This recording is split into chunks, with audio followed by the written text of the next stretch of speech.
Hello hello la communauté, j'espère que vous allez bien. Aujourd'hui je vous retrouve pour un partage spontané et que j'ai envie de faire.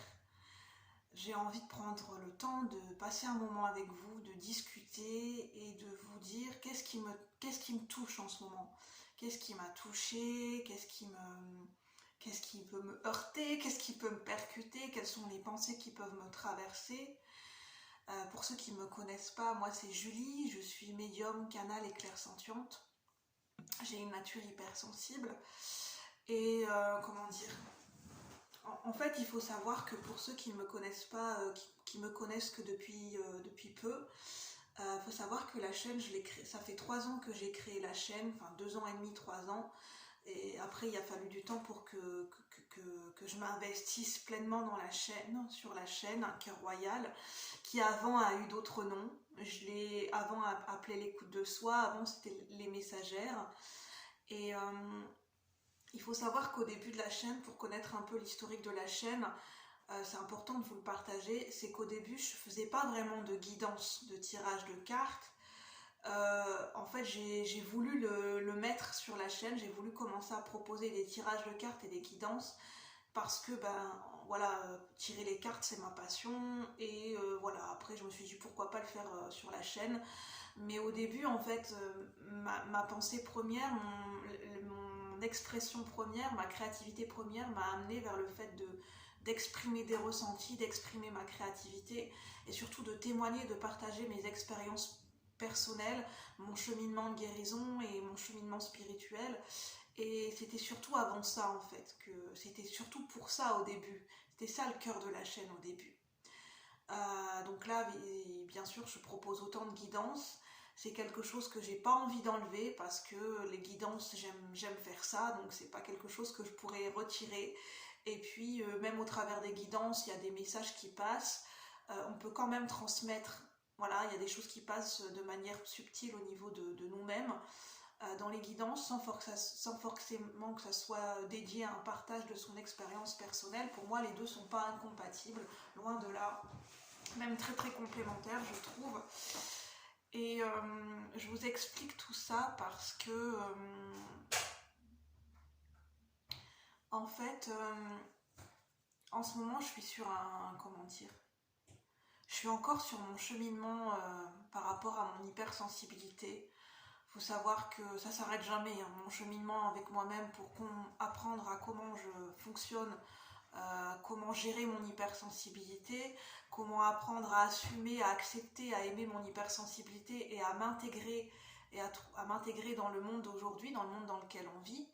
Au niveau relationnel, moi, c'est un cheminement que je fais tous les jours, en fait. C'est jamais terminé.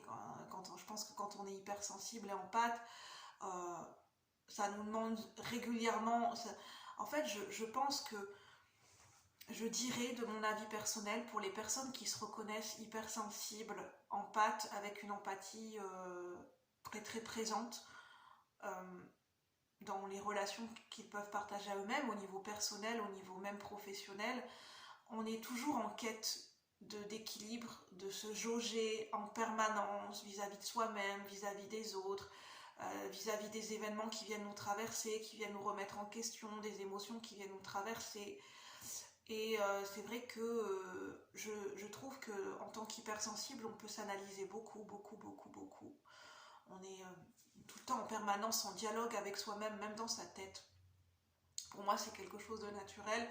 Même quand je vais marcher, je suis en dialogue avec moi-même, j'ai des pensées qui me traversent et ça me fait réfléchir. Et c'est comme si c'est comme si je suis en dialogue et en conversation avec moi-même de façon perpétuelle en fait. Et même quand je vais croiser des gens dans la rue, des fois c'est même ce qui est perturbant, c'est que je vais croiser le regard de l'autre, mais en même temps je vais penser sur quelque chose en me disant tiens, qu'est-ce qu'elle est en train de penser cette personne et souvent quand on est hypersensible, on est très, très regardant, on est très centré sur le regard des autres. Je ne sais pas si c'est pour vous, si vous êtes hypersensible, mais on a tendance à se poser la question, mais tiens, quand les gens me regardent dans la rue, qu'est-ce qu'ils peuvent penser, qu'est-ce qu'ils voient de moi? Et j'ai remarqué que c'est quelque chose chez moi qui revient souvent.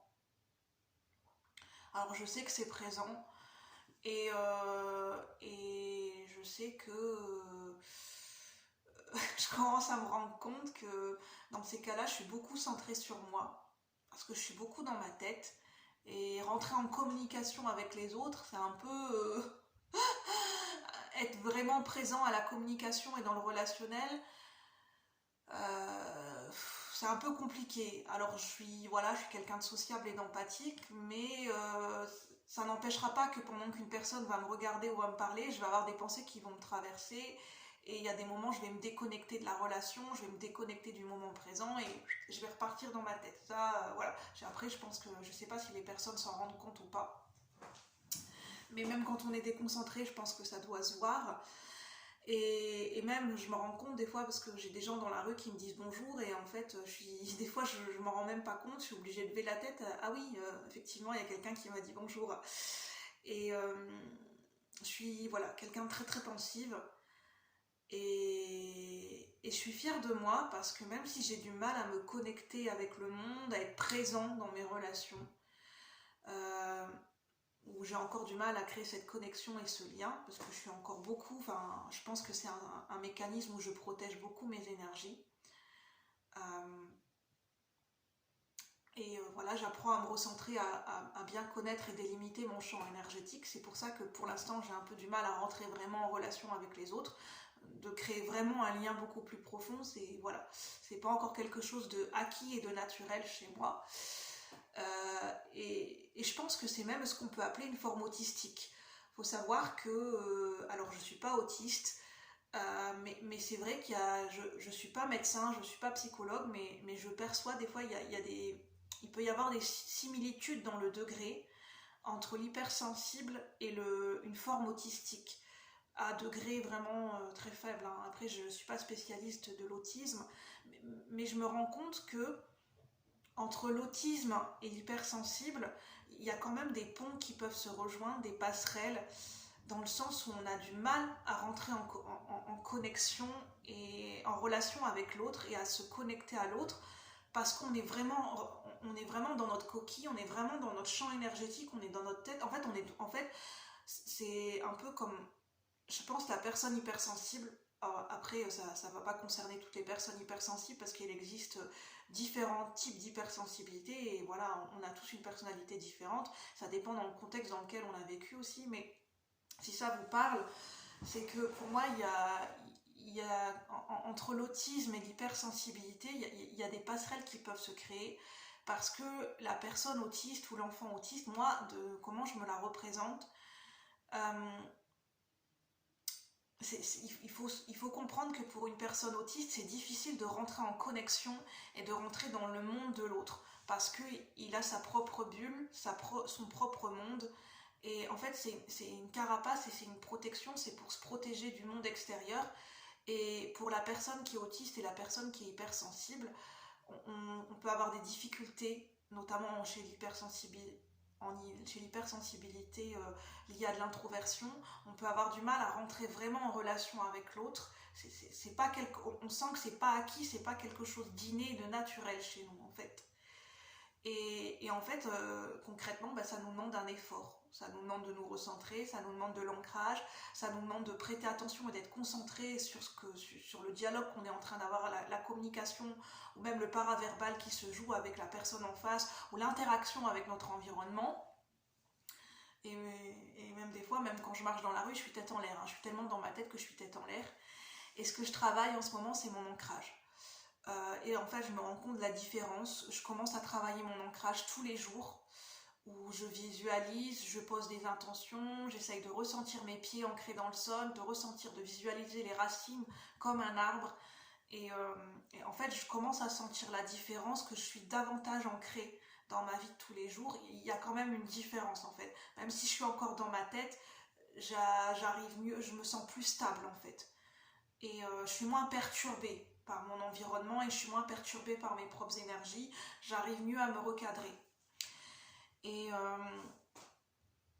ce que j'allais dire aussi, c'est que je suis fière de moi parce que même si j'ai du mal à être dans la foule, si j'ai du mal à assumer le regard de gens, déjà de regarder quelqu'un dans les yeux, c'est compliqué pour moi. Même là, tout à l'heure, j'étais en train de marcher dans la rue, même les voitures qui passent, je sais qu'il y a des gens dans les voitures, baisser les yeux, lever la tête et regarder des gens dans les yeux et regarder des voitures qui passent et soutenir un regard, en fait je le sens, c'est perturbant et c'est un exercice qui me demande beaucoup d'énergie parce que c'est pas quelque chose qui est confortable et agréable pour moi. En fait j'ai eu toute ma vie, j'ai eu tendance à baisser le regard et à pas regarder les gens dans les yeux parce que, je pense que c'est une autoprotection. Comme je sais que je suis capable de lire dans les émotions des gens, j'ai tendance à croire qu'on peut... En fait, j'ai une peur qu'on lise en moi. Voilà, j'ai une peur que les gens me dévoilent et qu'on lise en moi. Et c'est une protection. J'ai pas envie que les gens puissent lire en moi, en fait, comme dans un livre ouvert. Et voilà. Et comme je pense que je capte beaucoup de choses à travers le regard de manière inconsciente, parce que le regard c'est le miroir de l'âme, c'est pour ça que des fois ça me perturbe de regarder les gens dans les yeux en fait. Et je suis obligée, même des fois je regarde à droite, à gauche, je regarde en bas, je peux pas soutenir en fait, surtout quand je vois que la personne m'a capté du regard, c'est extrêmement compliqué pour moi. Et c'est pour ça que même quand je suis dans la foule, je me sens seule parce que je suis tout le temps dans ma bulle. Même quand je vais être dans le monde, je suis dans ma bulle en fait. Et c'est même pour ça que des fois je peux paraître, je peux passer invisible aux yeux des gens. Les gens des fois captent même pas. Quand je suis dans la foule, je peux passer inaperçue. Mais je sais pourquoi, c'est parce que je suis dans ma bulle. Et ça je le sais, j'ai aucun souci avec ça. Et en fait, ça me fait plaisir parce que des fois, je fais des efforts. En fait, je me rends compte que je commence à faire des efforts. Je lève le regard, j'essaye de capter, j'essaye déjà des fois que ça soit moi qui dise bonjour à la personne. J'essaye de rentrer en relation avec les gens. J'ai été dans la foule, j'y suis allée toute seule, alors que moi, aller dans la foule tout seul, c'est compliqué. Souvent, c'est pas un exercice, c'est pas quelque chose d'agréable d'aller faire les magasins tout seul, d'aller marcher dans la rue tout seul. C'est pour ça que j'aime bien être souvent avec des gens. Et c'est compliqué, moi, d'aller dans la rue ou d'aller dans les magasins ou de faire une activité toute seule. En sortant de chez moi, c'est compliqué. Et c'est une forme d'anxiété. Et de ce fait-là, j'ai été faire les magasins, j'ai été dans la foule, j'ai pris le train tout seul. Alors ça peut prêter à sourire pour certaines personnes si c'est quelque chose de quotidien, que des personnes n'ont aucune difficulté à faire ça. Mais même des choses banales et quotidiennes, ça peut être très difficile pour d'autres personnes qu'on s'imaginerait même pas en fait. Il y a des gens prendre le train tout seul, marcher dans la rue, conduire en voiture, je veux dire, aller à la boulangerie tout seul, pour certaines personnes, tout ça, ça n'a rien à voir avec l'âge, ça peut paraître très compliqué en fait. Et l'autonomie en temps normal, ça peut être compliqué pour certaines personnes. Moi, l'autonomie, pour moi, c'est très compliqué encore d'aujourd'hui. Et je suis fière parce que j'y suis allée dans la foule. Et le fait que je m'en suis même pas rendu compte, que j'ai travaillé mon ancrage pendant plusieurs jours d'affilée, j'ai pas été perturbée par la foule. J'ai su sentir les magasins où je me sentais pas très bien, pas à l'aise, et de moi-même, au bout d'un moment, je suis partie du magasin. J'ai réussi à m'écouter et rester centrée sur moi-même, malgré qu'il y avait beaucoup de monde. Il y avait énormément de monde, il y avait la foule, et je me suis pas sentie bousculée, je me suis pas décentrée, je me suis pas désancrée un seul instant, quoi. J'étais focalisée parce que je prenais plaisir à faire les magasins, je sélectionnais moi-même mes magasins, je prenais le temps, je faisais en fonction de mon rythme, et je me pressais pas comme les gens en fait. Les gens me dépassaient, allaient très vite dans les magasins, et moi en fait, naturellement, j'ai écouté mon rythme et j'ai fait à ma façon. Et je me suis pas sentie perturbée par les énergies, je me suis pas sentie, j'ai pas une anxiété qui a monté forcément plus que de raison. Et voilà, j'étais contente, j'ai pris le train, je me suis motivée, parce que moi, me motiver à dire je vais sortir de chez moi, je vais faire quelque chose pour moi, je vais le faire seule, je vais faire une activité, je vais me motiver à prendre le train. Ça m'a refait découvrir des sensations, je ne prenais plus le train tout seul, je ne sortais plus comme avant. C'est vrai que moi je suis très dans ma zone de confort, très chez moi, parce que j'ai connu une très très longue période d'isolement. Et en fait, quand on a connu une très très longue période d'isolement, ça a fait un peu bizarre, on a l'impression de réapprendre des sensations, de réapprendre des activités du quotidien dont on n'avait plus du tout l'habitude, et on est en train de réapprendre comme un enfant en fait. Et on réapprend à se connecter au monde comme si c'était la première fois. Et donc je suis fière de moi, le fait d'avoir travaillé mon ancrage, le fait d'essayer de rentrer en relation avec les gens, le fait d'être plus consciente de mon hypersensibilité. Et aussi,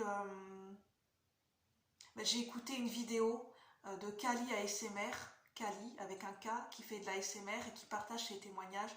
Et en fait, ça m'a fait pleurer cette vidéo hier parce qu'elle parlait de prendre conscience des fois comment on peut se maltraiter soi-même, les pensées négatives, les pensées très très sombres qu'on peut avoir vis-à-vis de soi-même. Et en fait, ça m'a fait un déclic de me rendre compte à quel point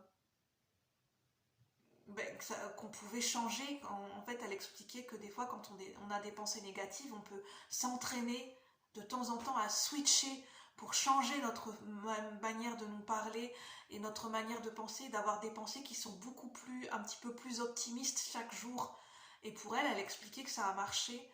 Et moi, ça me redonne confiance de me dire que je vais essayer des fois de limiter, enfin pas de limiter, mais de retrouver un équilibre entre des pensées négatives et des pensées beaucoup plus optimistes, et de me revaloriser et d'essayer d'assumer et de voir les belles choses qui sont en moi en fait.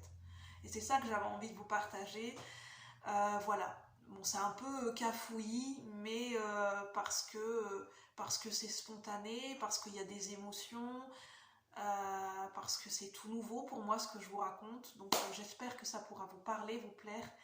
N'hésitez pas à partager à d'autres personnes si vous pensez que ça peut parler à d'autres personnes, à liker. Et moi je vous retrouve bientôt pour de nouvelles vidéos. Bye bye la communauté, merci. À bientôt.